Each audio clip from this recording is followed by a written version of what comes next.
Éric Chenu, la secrétaire d'État à l'ESS, à l'économie sociale et solidaire et à la vie associative, est ici. En quoi c'est symbolique, c'est important pour vous de l'avoir ici avec nous aujourd'hui pour l'ouverture de ce congrès de la mutualité?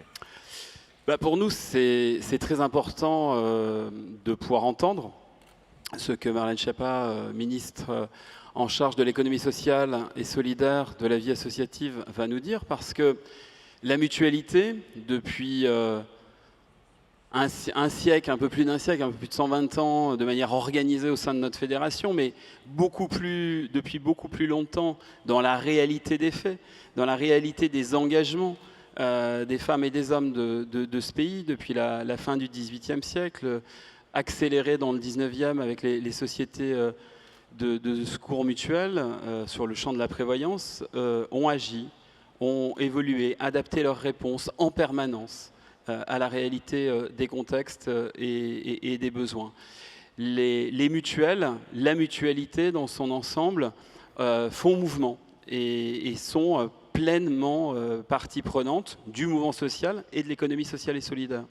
Et je crois que ce qu'on a entendu sur la table ronde, là à l'instant, sur la raison d'être, sur comment, au-delà des propos de Séverine, qui portait la parole de la mutualité, du mouvement, mais l'éclairage de Claire, de Christophe et de Jean-Pascal, avec leur regard depuis leur organisation, depuis le pacte du pouvoir du vivre pour Christophe et Claire, et Jean-Pascal avec ce regard exigeant de la mutualité belge, où, comme il l'a si bien dit, on a énormément de points communs. Eh bien, je crois que ça nous montre le chemin à entreprendre. Et finalement, c'est comment, au travers de l'économie sociale et solidaire, en France, en Europe, parce que je pense que la question européenne, elle est centrale, parce que c'est quand même aujourd'hui le cadre réglementaire qui conditionne beaucoup de nos activités, eh bien comment on crée les conditions pour lever les freins économiques, prudentiels, réglementaires, fiscaux, qui brident la capacité d'acteurs de l'ESS, et notamment des acteurs mutualistes, à pouvoir faire plus et davantage. Dans une construction européenne qui est quand même beaucoup guidée par une approche fausse, et de la liberté libre et non faussée, qui a complètement dérégulé énormément de champs d'activité, eh bien c'est comment on essaye, Jean-Pascal disait, de penser le monde autrement, eh bien de pousser les institutions européennes à penser autrement, à construire des solutions autrement. Si on veut recréer des espaces de souveraineté sur la santé, sur le numérique, en industrie, etc., eh bien, il y a des choses sur lesquelles il va falloir revenir. Sur les droits des patients, on aura le plaisir d'accueillir Nicolas Schmit, commissaire européen, vendredi. Ça sera des questions essentielles sur lesquelles on aura envie, besoin de l'entendre. Et c'est important que la ministre en charge de l'ESS puisse aussi porter cet idéal des acteurs engagés que sont les associations, les coopératives, les mutuelles, les fondations, pour nous permettre de progresser dans notre pays, de contribuer à la cohésion sociale du pays, de donner des espaces du pouvoir d'agir. C'est ce qu'on porte au sein du pacte du pouvoir de vivre avec les 64 autres organisations, de redonner du pouvoir d'agir, ne pas subir les transformations du monde, être des citoyens à part entière. Merci beaucoup. Voilà pour le message que vous vouliez adresser à Marlène Schiappa. Maintenant, on va écouter ce que la ministre a à nous dire et peut-être ses réponses. Marlène Schiappa, si vous voulez bien nous rejoindre.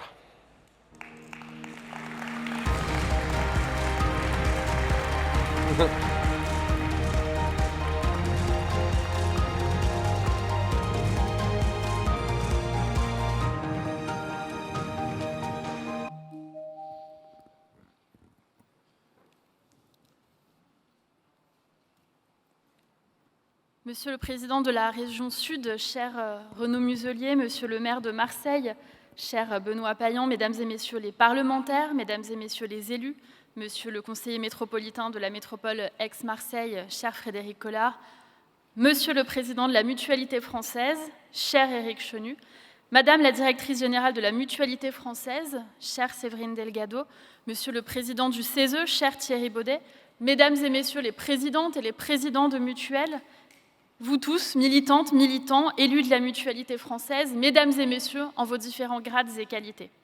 Merci d'abord de m'accueillir dans cette belle ville de Marseille, à laquelle je suis si attachée pour l'édition 2022 du congrès annuel de la Mutualité française. Le fait que ce congrès renouvelé se passe à Marseille n'est pas anodin, et cela a été dit précédemment. Je l'évoquais, je suis profondément attachée à cette ville parce que quand on vient d'une famille méditerranéenne, comme c'est mon cas, le point commun entre la Corse, l'Italie, le Maroc ou l'Algérie, eh bien, c'est Marseille. Et c'est aujourd'hui notre point commun à toutes et à tous. Donc c'est un plaisir particulier d'être ici avec vous. Vous connaissez d'ailleurs l'attachement personnel du président de la République à Marseille, puisqu'il a souhaité ici, avec l'ensemble des acteurs et des parties prenantes, lancer ce fameux plan Marseille en grand, qui permet de donner un horizon pour la ville, pour 2030, main dans la main avec les élus et l'ensemble des acteurs. Et d'ailleurs, monsieur le maire de Marseille a eu parfaitement raison dans son discours de rappeler que l'une des grandes priorités du président de la République, c'est, dans ce cadre, le désenclavement des quartiers nord. Je crois que c'est fondamental et que le travail avec les élus qui ont leur rôle irremplaçable est tout aussi important. Je veux saluer notamment l'action de monsieur le président de la région Sud, Renaud Muselier, partenaire de l'État, notamment soutien de la relance économique via le contrat d'avenir 2021 de 5 milliards d'euros pour la région Sud. Je pense que c'est fondamental. Vous venez donc aujourd'hui, dans ce 43e congrès, de présenter cette raison d'être, une raison d'être proche de chacune et de chacun qui veut impulser davantage de progrès social dans tous les territoires, une raison d'être donc au service de l'intérêt collectif, en montrant par l'action, par l'exemple, qu'il est possible d'entreprendre avec une gouvernance démocratique et solidaire. Une raison d'être, enfin, qui va innover pour une pleine santé et une protection sociale durable pour toutes et pour tous. Et en tant que secrétaire d'État chargé également de la vie associative, je veux saluer particulièrement le discours tenu à l'instant par Madame la présidente du mouvement associatif, Claire Toury, qui nous a éclairés à cet égard. C'est aussi une partenaire exigeante vis-à-vis de l'État, et elle a parfaitement raison de l'être. Pour citer la formule de Jean-Philippe Ruggieri, je crois très sincèrement qu'on ne peut pas être une entreprise qui gagne dans un monde qui perd, et que c'est donc un travail collectif qu'il nous faut mener. La part d'attention que l'on porte à l'autre est déterminante dans tout projet social, et c'est l'une des grandes forces du modèle mutualiste que vous portez et que vous incarnez. Parce que quand on choisit sa mutuelle, on ne s'engage pas uniquement dans une démarche qui viserait à assurer sa santé, mais dans une démarche collective visant aussi à soutenir autant qu'à être soutenu au sein d'un collectif. C'est là aussi, je crois, l'une des beautés de l'engagement mutualiste. Pour les familles, la mutuelle, ce n'est pas qu'une ligne dans le budget de la famille, c'est aussi un nom, une incarnation des valeurs, des visages. C'est le magazine de sa mutuelle qu'on attend avec impatience pour y glaner de bonnes informations et des conseils parfois pratiques sur l'accompagnement d'une femme enceinte, d'un jeune retraité, d'une famille, d'un actif. Au travers des grands événements de la vie, c'est aussi un support psychologique lorsque nous traversons des épreuves, nous-mêmes ou nos familles. Et l'attention que vous portez en proximité à chacun de nos concitoyens, je crois que c'est une force, là aussi, pour ces actions communes avec les acteurs publics. Je citerai, puisque nous voulons être concrets, par exemple un partenariat pour lutter contre le renoncement aux soins, ici, avec la Caisse d'assurance maladie des Bouches-du-Rhône et Harmonie Mutuelle. La mutuelle a joué le rôle de lanceur d'alerte auprès de la Caisse pour identifier des personnes qui ne savaient pas qu'elles avaient droit à des aides pour se soigner. Ces personnes ont pu en bénéficier, ont pu se soigner. C'est une action concrète de lutte contre le renoncement aux droits. Ces valeurs, je pense qu'elles doivent irriguer toutes les formes d'organisation et contribuer à l'accélération d'une propre transformation pour plus d'impact sociétal. Et d'ailleurs, dans votre manifeste, vous soulignez que le mouvement mutualiste est né de la nécessité éprouvée de tout temps, par les femmes et par les hommes, à se regrouper en collectif pour faire face à l'adversité et réaliser leurs projets en mettant des ressources en commun. C'est l'incarnation concrète d'une loi de la jungle qui m'est chère. Vous savez, c'est cette autre loi de la jungle. On pense que la loi de la jungle, c'est que l'espèce la plus forte l'emporte, mais ce n'est pas cela.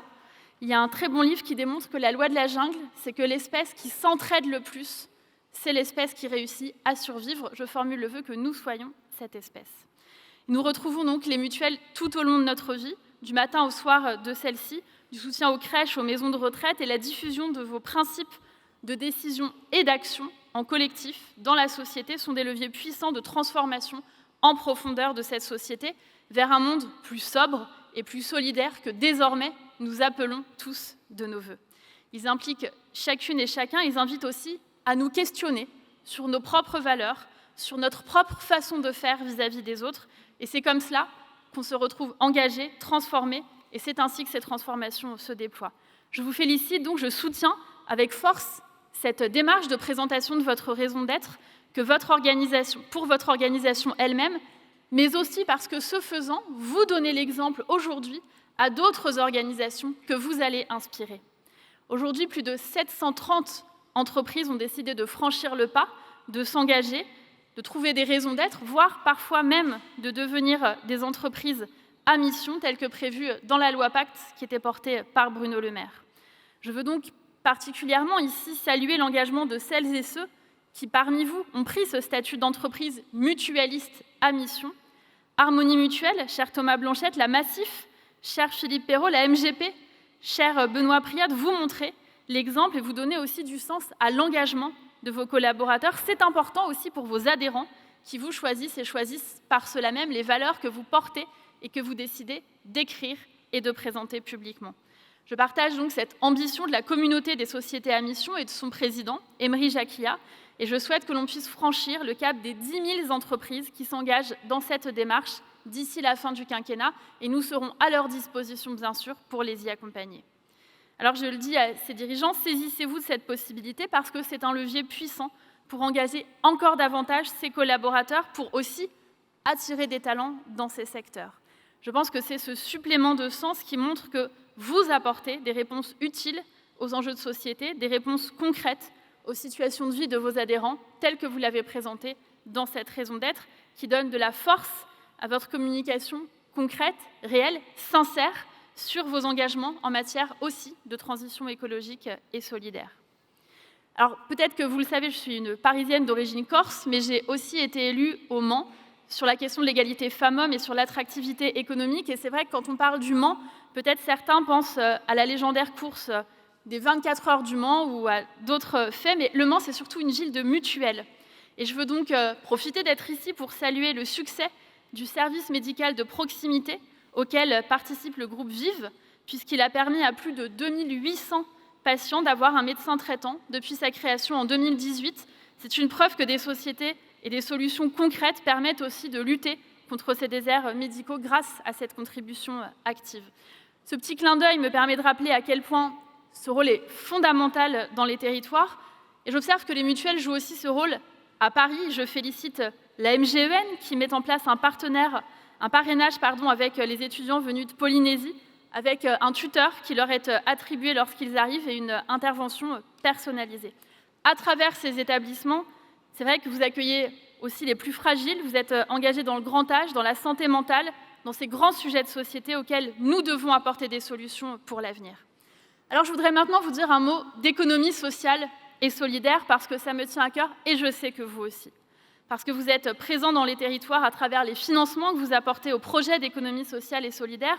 Je veux ici saluer le lancement du fonds d'investissement Mutuelle Impact qui a permis de mobiliser les mutuelles à hauteur de 80 millions d'euros, d'accompagner 8 entreprises innovantes dans les différents domaines de l'accès aux soins et des équipements médicaux. Et je veux vous dire très humblement que je compte aussi sur vous, nous comptons sur vous, pour accompagner le soutien des projets de l'économie sociale et solidaire, comme vous l'avez toujours fait, qui contribuent à l'insertion, à l'économie circulaire, à la lutte contre la pollution, au développement des mobilités douces. C'est par exemple ces partenariats qui sont en train d'être engagés entre les universités et les mutuelles pour l'ouverture de masters spécialisés qui permettent aussi la formation de nouveaux talents. Chères dirigeantes et dirigeants de mutuelles, je sais que vous vous réunissez en novembre pour une journée sur la question de l'investissement socialement responsable et nous souhaitons toutes et tous poursuivre l'échange à cette occasion pour aller plus loin ensemble et plus vite pour accompagner les projets qui rendent des services indispensables à la transformation écologique et sociétale de notre pays. Vous êtes à cet égard les partenaires essentiels au plus près des gens et cette proximité, elle nous est essentielle au quotidien dans les mois qui viennent et elle sera déterminante aussi pour vous écouter et pour vous entendre. Parce que nous sommes entrés dans cette période de bascule, la guerre en Ukraine, les tensions sur les approvisionnements d'énergie, l'inflation sont autant de situations inédites pour nous tous, conjuguées ensemble après une crise sanitaire sans précédent, des catastrophes naturelles mondiales, conséquences du dérèglement climatique qu'aujourd'hui plus personne ne peut nier. Au cœur de l'été, le président de la République a souhaité tenir ce langage de vérité en évoquant la fin de l'abondance, de celle des matières premières, bien évidemment, et pas des biens individuels des personnes, une abondance de denrées dans un monde fini. Et pour faire face à cette nouvelle phase de notre histoire, la Première ministre Elisabeth Borne a appelé à la sobriété et à une accélération de la transition écologique dont beaucoup d'entre vous ici ont été pionniers. Alors, le message est clair. À votre place de vigie, vous le savez déjà, et mieux que quiconque, l'augmentation des maladies chroniques respiratoires liées à la pollution entraîne un rebond des dégradations des conditions de vie lorsqu'elles causent notamment des incapacités à travailler. Je crois de la même manière que nous n'avons qu'une seule planète, nous n'avons qu'une seule santé, vous le savez mieux que personne, et nous devons donc tout engager pour en prendre soin de soi, des autres aussi, et surtout, d'où que l'on soit, et sans distinction de classe sociale. C'est pourquoi la solidarité qui a été évoquée ce matin à de nombreuses reprises est si importante pour nous. Cela passe aussi par la bataille contre les déserts médicaux, dans laquelle, bien sûr, je l'ai évoqué concrètement, vous êtes des alliés à la fin du non-recours aux aides sociales, parce qu'on le sait, plus l'accès aux soins est retardé, et plus le risque d'engendrer des complications bien plus graves encore est fort. C'est pourquoi le président de la République a voulu établir une véritable solidarité à la source. Elle sera expérimentée dès 2023, et le ministre des Solidarités, Jean-Christophe Combe, a annoncé d'ores et déjà sa généralisation à toute la France dès 2024. Ainsi, nous entendons continuer à protéger toutes les personnes les plus précaires, et je veux ici avoir un propos particulier pour les familles monoparentales. J'en parle avec d'autant plus de conviction qu'avec certains d'entre vous que je reconnais ici, nous nous sommes battus depuis des années. J'étais présidente d'une association de mères de famille qui travaillent avant d'être au gouvernement. Nous nous sommes mobilisés donc ensemble, avec beaucoup d'entre vous, pour le versement de la pension alimentaire garantie aux familles monoparentales. C'est 20% du budget d'une famille monoparentale, la pension alimentaire. Et donc, lors du premier quinquennat du président de la République, nous avons mis en œuvre ce dispositif de versement automatique et immédiat de la pension alimentaire intermédiée par la CAF et qui bénéficie à toutes les familles monoparentales, à toutes les personnes qui élèvent leurs enfants et qui sont en situation de séparation. Et tout récemment, nous avons annoncé l'augmentation de la pension alimentaire minimale pour soutenir là aussi les familles monoparentales, passant de 116 à 174 €. C'est peu, mais c'est important. Être une mère ou un père au demeurant seul avec ses enfants, c'est, je crois, 2 fois plus difficile, et donc la solidarité doit être 2 fois plus présente. Il y a eu de grandes avancées que nous avons menées ensemble, et nous sommes déterminés à poursuivre ce travail. Nous devons maintenant adapter, renforcer notre modèle hospitalier, répondre aux enjeux du recrutement, de l'attractivité des métiers dans le métier de la santé et du social. Je le redis ici, j'ai eu l'occasion de le dire à plusieurs fois, c'est une conviction que je porte, les métiers de la santé, du social, les métiers plus généralement que l'on dit porteurs de sens, sont des métiers nobles, les métiers de l'empathie, les métiers de l'altruisme et les métiers du sens.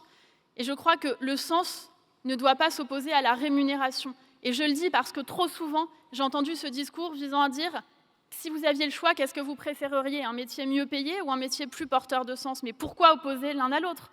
Un métier porteur de sens doit être un métier bien rémunéré. Et je veux ici le répéter, les filières d'avenir se trouvent ici. Et je suis bien sûr particulièrement sensible à la question de l'accès aux soins pour toutes les régions de France, et particulièrement pour les territoires insulaires. Je veux saluer ici les actions de la Mutuelle de la Corse, qui a lancé cette opération de parrainage solidaire auprès des nouveaux adhérents, au profit de 3 associations corses, Corsica 10 TDAH notamment, qui veut faire changer le regard sur les personnes qui souffrent de troubles 10 ou de troubles du déficit de l'attention, mais aussi l'association Aiotu Corso, qui lutte contre le VIH et le sida, et l'association INSEE, qui soutient les personnes qui doivent se rendre sur le continent, notamment pour accompagner leurs enfants hospitalisés. Vos organisations, elles sont donc déjà et toujours force de proposition, d'opposition parfois, de critiques toujours constructives pour mener ces batailles ensemble. Et je vous en remercie parce que c'est aussi cela qui fait vivre la démocratie dont nous avons tant besoin et qui est un bien précieux en voie de disparition dans tant de pays. Vous serez, comme toujours, des alliés précieux pour gagner ensemble ces batailles, pour protéger chacun de nos concitoyens dans une période de risque inédit. Vous êtes ces acteurs de la protection, de la prévention, pour accompagner chacune et chacun vers ce mieux vivre qui a été évoqué aussi ce matin. Vous devez en ce sens être associés autant que nécessaire à nos réflexions et ma porte humblement, à la place qui est la mienne, vous sera toujours ouverte pour cela. Je veux, avant de conclure, avoir un mot particulier pour le réseau Mutel, dont je porte le badge, qui réunit les femmes de la mutualité, et je veux saluer les grands objectifs de féminisation soutenus par Monsieur le Président Éric Chenu. Je crois que ces objectifs de féminisation, ils sont fondamentaux, parce que trop souvent, quand on ne se pose pas la question de la féminisation et que l'on dit choisir uniquement pour les compétences, je suis navrée de le dire, souvent ça se termine par le recrutement d'un homme. Et l'idée n'est pas de remplacer tous les hommes par toutes les femmes, non, mais l'idée c'est d'aller vers la mixité ensemble et que femmes et hommes, nous puissions aussi partager le pouvoir, puisqu'il en était question ce matin. Je pense que c'est fondamental dans tous les secteurs et je tiens à vous remercier et à vous féliciter pour ces grands objectifs de féminisation et pour le travail de réseau de Mutel qui est un vecteur de solidarité, de sororité et de travail aussi sur le vivier des talents qui est fondamental. J'ai trop souvent entendu pour des postes à responsabilité qu'on n'a pas trouvé de femmes à nommer. Je pense que quand on n'a pas trouvé de femmes à nommer, c'est qu'on ne l'a pas bien cherché. Et je crois que les réseaux féminins peuvent permettre justement de mettre ces talents en lumière. C'était important pour moi de vous le dire. En conclusion, je veux dire que les lointains enjeux de demain, ils arrivent dès aujourd'hui. Et ce que l'on pensait parfois encore loin, eh bien, s'approche dans notre quotidien. Nous craignons parfois de perdre pied face à ces menaces que tout le monde connaît et qui arrivent de partout. Mais je pense que dans cette obscurité, il nous faut nous raccrocher aussi à l'espoir qui nous permettra d'avancer ensemble. Je le disais, vous êtes cette vigie et je crois que vous êtes aussi parfois ce phare qui rassure chacun de nous quand nous sommes perdus ou en proie aux coups durs du destin. Et dans cet affrontement avec le réel, le gouvernement entend aussi répondre au présent, accompagner, aider pour franchir ce cap et pour toujours mieux protéger les plus précaires. Le temps, je crois, est clairement venu de passer de cette économie de la compétition à cette économie de la coopération, une économie dans laquelle chacun a une place, chacun est associé. Pour cela, les entreprises innovent, se transforment, se positionnent dans des modèles plus soutenables, plus durables, moins dépendants. Et ma conviction est que votre modèle, et le modèle d'entreprendre des associations et des entreprises de l'ESS, doit irriguer l'ensemble des organisations. Votre identité qui est forgée de longue date, et cela a été rappelé, congrès après congrès, autour de valeurs humanistes, fait de la mutualité un acteur unique. Je suis très heureuse d'être ici avec vous, d'initier ce beau dialogue avec l'économie sociale et solidaire et la vie associative que je représente aujourd'hui, rattachée à la Première ministre. Notre système de santé, le président de la République aura l'occasion de le dire, a besoin d'être renforcé, transformé. Nous devons aussi changer de méthode. C'est un message qui a été passé dernièrement et que nous avons entendu. Et c'est donc un enjeu fort du Conseil national de la refondation, lancé demain par le président de la République. Je crois savoir, cher Éric, monsieur le président de la mutualité, que vous retrouverez avec le président de la République et monsieur le président du CESE dans le cadre du CNR, car évidemment, les mutuelles, la société civile, les corps constitués, les experts y ont une place fondamentale. Pour reprendre les mots de Madame Gro Harlem Brundtland, qui a été Première ministre de la Norvège et directrice générale de l'Organisation mondiale de la santé, nous devons ensemble répondre aux besoins du présent, mais sans compromettre la capacité des générations futures à répondre aux leurs. Votre raison d'être, présentée ce matin, votre manifeste en action, en sont des preuves concrètes, tangibles, par l'engagement. Je veux vous dire que je serai à vos côtés pour les défendre, pour les faire connaître et pour les essaimer partout. J'en terminerai ici. Ce qui caractérise l'être humain, c'est que nous sommes un animal social, et ce qui caractérise la démarche mutualiste, c'est qu'elle est solidaire. Il faut répéter cela partout, à toutes et à tous. Si notre monde est profondément social et solidaire, et si nous ne pouvons collectivement mettre fin aux aléas de l'existence, nous pourrons alors ensemble mieux les supporter, mieux les anticiper, mieux les vivre, parce que nous serons solidaires, finalement parce que nous serons mutualistes. Et finalement, c'est ce à quoi nous aspirons, toutes et tous, vivre une vie heureuse et à votre manière, singulière, unique, irremplaçable. Vous y contribuez ô combien. Je vous remercie de m'avoir accueilli. Merci Madame la Ministre, si vous voulez bien rester quelques secondes avec nous. Éric Chenu va vous rejoindre. Voilà. On va laisser les photographes faire le travail. Et Madame la Ministre... Merci pour vos mots, Madame la Ministre. Je vous remets un livre collectif que nous avons commis avec quelques universitaires, chercheurs, médecins, acteurs politiques, associatifs, pour voir comment, finalement, on s'est interrogé sur comment raviver la solidarité. Et il nous semble que l'engagement est la meilleure des voies pour y parvenir. L'économie sociale et solidaire est forcément un de ces vecteurs. Et je crois que pour l'ensemble des congressistes, pour le monde mutualiste, ça va être une source d'inspiration. Au regard de tout ce que vous nous avez dit, je suis convaincu que cela fera écho aux convictions que vous portez. Et donc, je tenais, pour saluer votre discours, à vous remettre symboliquement ce livre au nom de tout le mouvement mutualiste. Merci beaucoup, Monsieur le Président.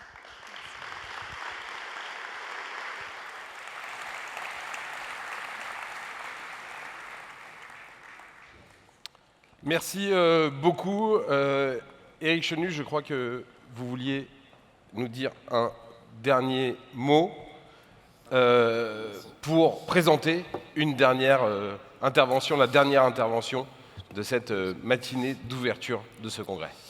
Oui, quelques mots. Donc, comme je l'ai dit en ouverture de notre journée, le président de la République n'a pas pu physiquement être parmi nous, mais il a souhaité s'exprimer comme à l'habitude, comme c'est la tradition, devant le congrès de la mutualité française. Au regard de ce que le mouvement représente en tant que mouvement social, ancré dans la République, et ça me semblait important, par la vidéo qu'il a accepté de faire, de donner cette possibilité de cette expression. Quelques mots pour... alors, je ne vais pas faire le discours que j'avais prévu de faire s'il était venu physiquement, mais juste quelques-uns des éléments, et ça fera écho, y compris de ce que je porterai demain au Conseil au Conseil national de la refondation en votre nom. Le président de la République, Madame la Ministre, vient d'y faire allusion. Il y a peu a fait un constat de l'état de notre société, de nos sociétés, parce que ça ne concerne pas que la France, compte tenu des crises écologiques, sociales, économiques, démocratiques, des tensions géopolitiques, il y avait une bascule. Et il a, par une formule, dit qu'il fallait que l'on prenne collectivement conscience de la fin de l'abondance, de la fin des évidences, de la fin de l'insouciance. Nous, mutualistes, on ne conteste pas nécessairement le diagnostic. En tout cas, ce que l'on constate, c'est une augmentation forte des inégalités économiques, sociales, culturelles dans notre pays. Et face à cela, il nous semble qu'il y a un certain nombre de réponses qui doivent être portées et apportées. Les acteurs du mouvement social peuvent évidemment y jouer leur rôle, leur place. Elles le font déjà, et on peut faire davantage pour autant que les règles du jeu autant que les règles du jeu le facilitent. Mais il y a un certain nombre d'éléments qui sont assez essentiels. C'est comment finalement on répond à l'insuffisance aujourd'hui des réponses, qu'elles soient publiques, qu'elles soient économiques, qui permettent de répondre aux inégalités qui existent, de permettre de rétablir une égalité des chances, mais au-delà, une vraie liberté de choix de son parcours de vie, une réelle égalité. Et évidemment, ces éléments-là, ils vont être constitutifs de la cohésion sociale, de la fraternité, de la sororité républicaine. Deuxième élément qui nous semble essentiel, c'est comment on répond collectivement à la défiance qui s'installe, qui frappe tous les cadres délibératifs, quels qu'ils soient, démocratiques, publics, politiques, représentatifs, institutionnels. Nous-mêmes, on a un enjeu pour gagner en représentativité et être en résonance avec la société. Et cet enjeu de restauration de la confiance, il est absolument fondamental.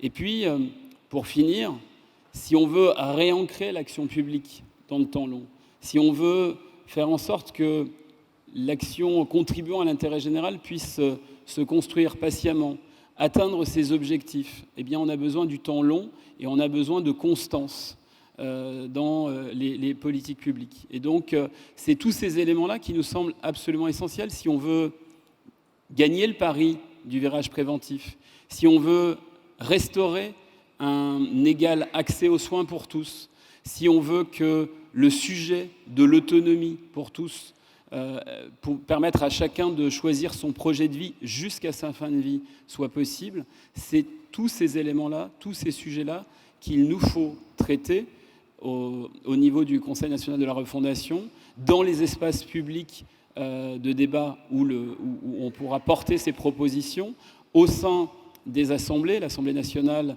le Sénat, au sein du CESE, parce que c'est la chambre naturelle de la République pour le corps social organisé et structuré. Partout où le débat sera possible, utile, la mutualité y apportera sa part, sa contribution, comme elle l'a toujours fait dans toute son histoire, parce que la mutualité est porteuse de solutions. Je vous invite...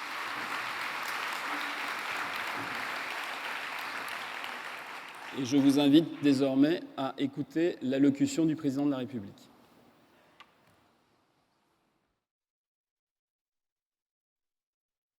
Monsieur le Président, Mesdames et Messieurs les ministres, Mesdames et Messieurs les parlementaires, Monsieur le Président de région, Monsieur le maire, Mesdames et Messieurs, je veux avant tout m'excuser de ne pas être présent parmi vous physiquement, surtout dans une ville, vous le savez, qui m'est ô combien chère, et dans une région qui l'est tout autant.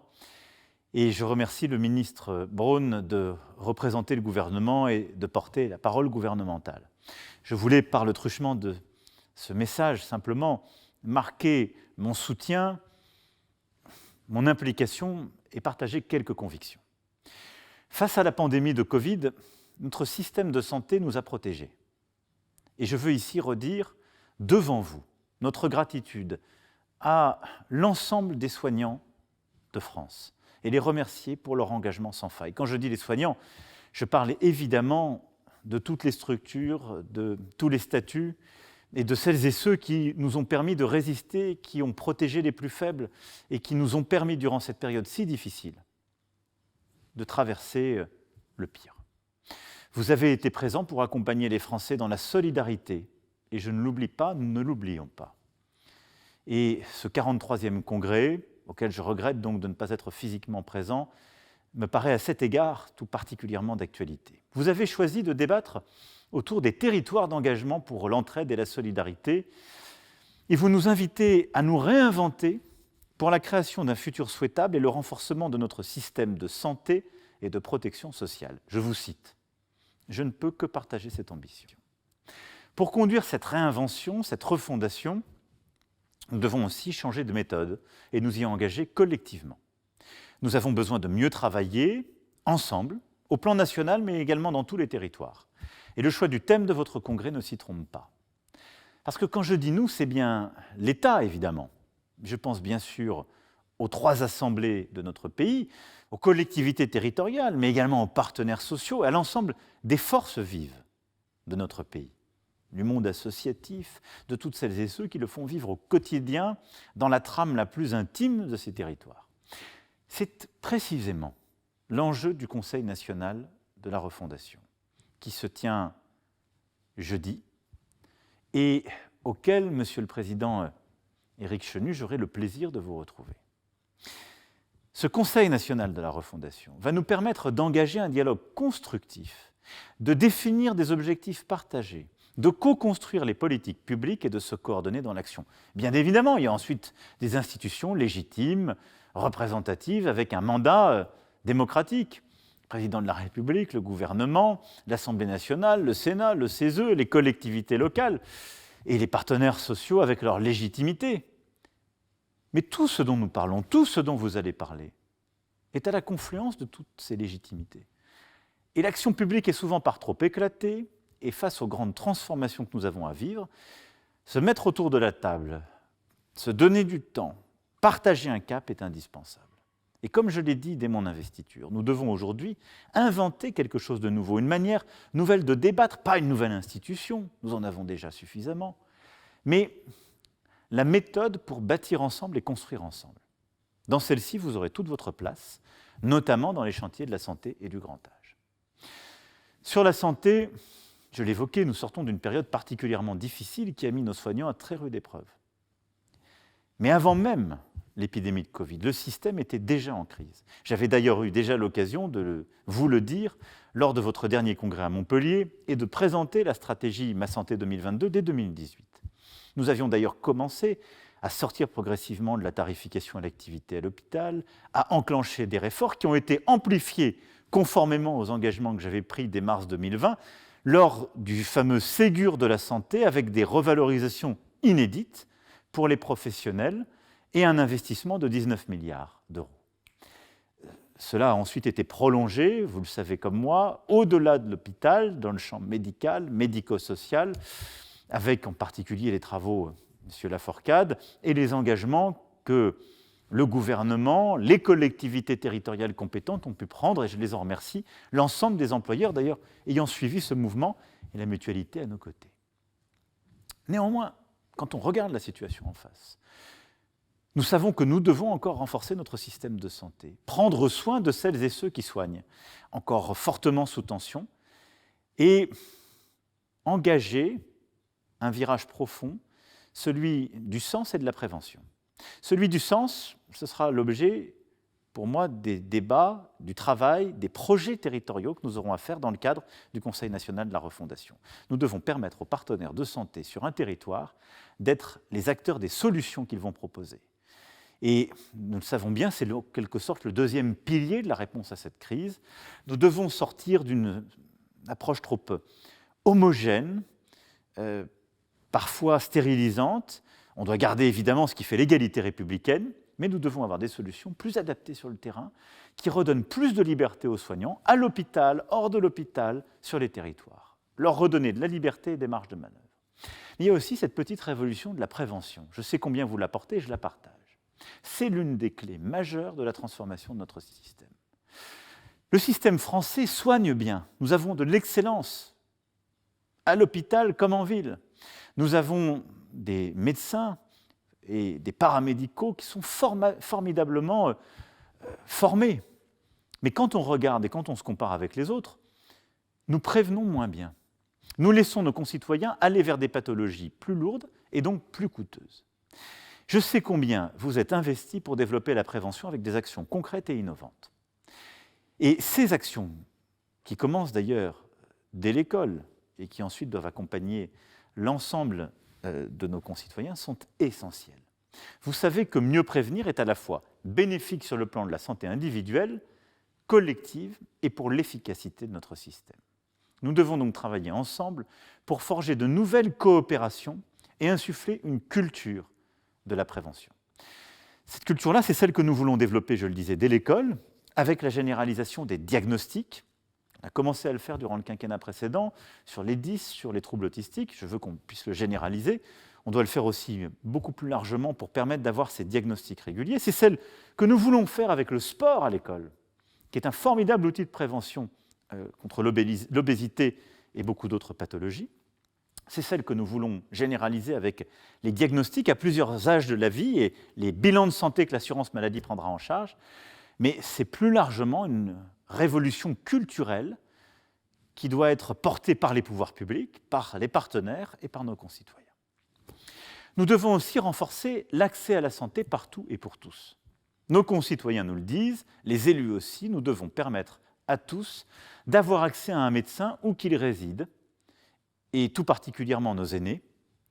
Nous devons aussi garantir ce cet accès, ce droit aux personnes en situation de handicap et celles qui souffrent de pathologies chroniques. Or, trop nombreux sont aujourd'hui nos compatriotes à ne pas avoir de médecin traitant et à avoir de plus en plus de difficultés à avoir accès à des spécialistes. Cette situation n'est pas acceptable. Et elle est en train de s'installer dans des territoires qui sont souvent très fragiles sur le plan économique et social. Elle aggrave les inégalités de départ et souvent pour des personnes qui ont, comme je le disais, des affections de longue durée, des maladies chroniques et qui sont déjà vulnérables. Des mesures structurantes sont déjà à l'œuvre, comme le développement des maisons de santé, des centres de santé, le formidable essor de la télémédecine, qu'il nous faut encore simplifier et généraliser. J'en veux pour preuve ce que nous avons su faire pendant la crise Covid. Ayons la même capacité à simplifier les choses. La généralisation en cours des SAS pour les soins non programmés et les éléments de régulation que nous avons en particulier su développer cet été qui ont permis d'améliorer cet accès. La crise sanitaire nous a encore montré qu'inégalité sociale se conjugue avec inégalité dans l'accès aux soins pour les populations éloignées de l'information et des circuits traditionnels. Nous connaissons tous le diagnostic. Nous devons y remédier ensemble avec vous, avec les professionnels de santé, les élus et les associations. Ce défi de l'accès aux soins est pour moi au cœur de l'enjeu du Conseil national de la refondation tel qu'il sera territorialisé dans les prochaines semaines. Ce que nous allons faire, c'est bassin de vie par bassin de vie, mettre l'ensemble des parties prenantes autour de la table. Le monde hospitalier, le monde médical libéral, l'ensemble des structures, du soin programmé comme du soin non programmé, les associations évidemment également de patients, nos élus, l'ensemble des services concourant à cette action, le médical comme le médico-social, pour que nous puissions faire le bilan des besoins à l'échelle d'un territoire et proposer à chaque territoire les solutions pragmatiques qui correspondent à ses besoins. Il faudra parfois trouver des accords pour rebâtir la continuité des soins, sur une base qui sera, je l'espère, partagée, négociée. Il faudra réorganiser les choses, parfois mieux peut-être revaloriser tel ou tel type de structure, telle ou telle organisation. Je ne veux pas ici préempter les débats, j'aurai l'occasion dans les prochaines semaines d'y revenir. Je suis convaincu que la solution, elle est à la maille des territoires, parce que les défis sont très différents entre nos territoires. D'abord entre la réalité des pathologies, des défis économiques et sociaux et des réalités de terrain, et ensuite entre la situation médicale et médico-sociale qui existe entre nos différents territoires. Mais la réponse, nous l'apporterons et nous y mettrons les moyens. Enfin, le défi que je voulais évidemment partager avec vous, c'est celui de l'âge. Alors ce défi, c'est d'abord une formidable réussite, ne perdons jamais cela de vue, puisque nous vivons plus vieux et en meilleure santé. Mais il a aussi un autre visage, celui du grand âge et de la dépendance. Nous devons assurer à nos aînés une vie digne et qui corresponde à leurs aspirations. Et cela nous conduit à repenser complètement le pacte entre les générations. Pour faire face aux défis du vieillissement démographique, nous devons bâtir une société dans laquelle chacun trouve sa place et qui nous permette de bien vieillir. Nous devons faciliter le quotidien des personnes âgées, mais également de celles et ceux qui les accompagnent. J'ai évoqué le virage de la prévention qui concerne aussi les personnes âgées. Nous devons aller plus loin encore dans, à cet égard, le virage du domicile. Et je connais votre volonté de vous impliquer encore davantage dans ce chantier de l'autonomie, par exemple pour soutenir les aidants. Vous venez de proposer votre soutien pour des personnes âgées pour des séjours temporaires à visée d'insertion ou de répit. Ce sont des chantiers importants pour consolider à la fois l'offre de soins et un meilleur retour à l'autonomie au domicile ou au travail. Et sur ce sujet du grand âge, là aussi, il nous faut penser des solutions multiples en nous tournant vers les personnes, en ayant une approche humaniste qui consiste à ne pas avoir une logique par structure ou politique publique, mais en regardant les besoins tels qu'exprimés. Pour plusieurs de nos aînés, nous devons adapter la réponse pour qu'ils puissent rester chez eux, parce que c'est le choix qui est le leur, parce qu'il faut parfois de toutes petites choses pour qu'ils le puissent. Et c'est aussi une manière de prévenir une dégradation de leur état, en particulier psychologique, des syndromes de glissement que nous connaissons bien. Face à ces situations, il faut parfois adapter le domicile, réussir à obtenir plus simplement et facilement des aides à domicile pour des tâches ménagères, parfois des soins ou la toilette. C'est l'ensemble de réponses que nous allons essayer d'améliorer avec les acteurs que vous êtes, avec aussi nos collectivités locales, avec ma prime adapte pour aménager ces logements et une offre adaptée d'aide-soignante, d'aide à domicile, parfois d'infirmières. Pour les personnes qui ne peuvent plus rester à la maison, mais qui n'ont pas besoin de soins très lourds, on sait que ce sont des situations intermédiaires qui sont à trouver, du béguinage, des solutions mixtes, qui vont correspondre à des besoins d'encadrement, d'accompagnement, un peu collectif, mais où l'accompagnement en termes de soins et d'équipement n'est pas le même que nos structures les plus modernes. Là aussi, nous devons apporter des réponses. Ça fait partie des engagements que j'ai pris avec là aussi des créations de postes et de structures. Et enfin, nous savons que pour les plus dépendants de nos compatriotes, qui ont besoin d'un accompagnement médical plus lourd, qui ont des maladies chroniques, qui ont besoin de soins, et parfois avec une haute intensité, une certaine technicité. Il nous faut moderniser les structures existantes, il nous faut réduire le nombre de personnes âgées, de patients à accompagner par infirmiers, infirmières et par médecins, et continuer d'embaucher et moderniser ces structures. Je fais cette chronique pour montrer à quel point il faut différencier l'approche, parce que c'est ce qui nous permettra, si nous savons accompagner les premiers cas que j'évoquais, de rendre les gens plus heureux en dépensant moins. C'est cette déclinaison qu'il nous faut savoir faire ensemble, avec les acteurs que vous êtes, et là aussi sur le territoire. Sur tous ces défis qui sont immenses, je sais pouvoir compter sur vous tous, et je vous en remercie. Et je souhaite, Monsieur le Président, que vous puissiez mener ces débats avec le même enthousiasme, la même exigence que je vous connais. Mais je veux vous dire, à la veille de réunir donc ce Conseil national de la refondation, et surtout, avant d'enclencher ces travaux au niveau national et au niveau territorial, combien je compte sur vous toutes et tous. Les défis que je viens d'évoquer sont des défis immenses. Ils correspondent à des transformations profondes de nos sociétés. Nous vivons plus vieux, nous avons de plus en plus de maladies chroniques, nous avons un changement de nos démographies médicales, le rapport aux soins n'est plus le même. Tout ça, nous le connaissons, toutes les démocraties occidentales le vivent.